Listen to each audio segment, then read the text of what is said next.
Selamat pagi, Pak Taufik. Ya, pagi. Pak Taufik, saya mau menanyakan, mengingat bahwa yang berperkara sekarang ini adalah selebritas, bagaimanakah mengedepankan azas praduga tak bersalah agar pejabat notaris tidak lebih dahulu dihakimi oleh masyarakat tanpa melalui proses hukum yang seharusnya dilalui dan dihormati?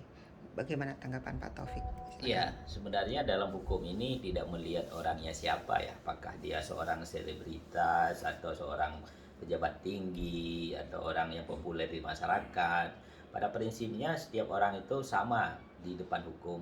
Jadi kalau ada suatu perkara hukum yang melibatkan orang yang terkenal semacam selebritis ya, tetap harus kita depankan prinsip praduga tak bersalah. Artinya sebelum orang itu diputuskan bersalah oleh pengadilan, tetap harus ditempatkan atau diposisikan orang yang diduga melakukan tindak pidana itu sebagai tidak bersalah.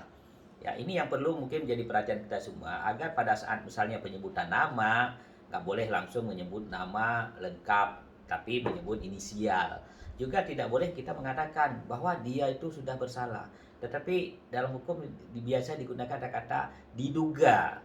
Ya, diduga melakukan suatu tindak pidana. Inilah butuh penyelidikan oleh pihak kepolisian, butuh penyelidikan pertama, kemudian baru penyidikan, kemudian baru ada penuntutan, baru kemudian didakwa di pengadilan. Kalau pengadilan itu terbukti, baru statusnya sebagai terpidana. Kalau putusannya sudah inkrah.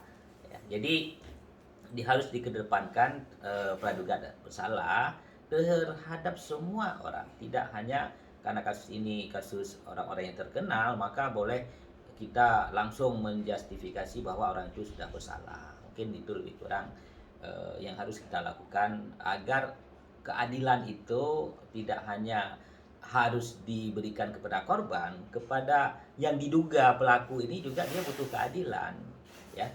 Hukuman yang diterima itu setimpal dengan kesalahannya. Jadi tidak boleh juga memberi hukuman yang lebih berat daripada apa yang kesalahan dilakukannya. Mungkin itu pendapat saya. Terima kasih, Pak Taufik.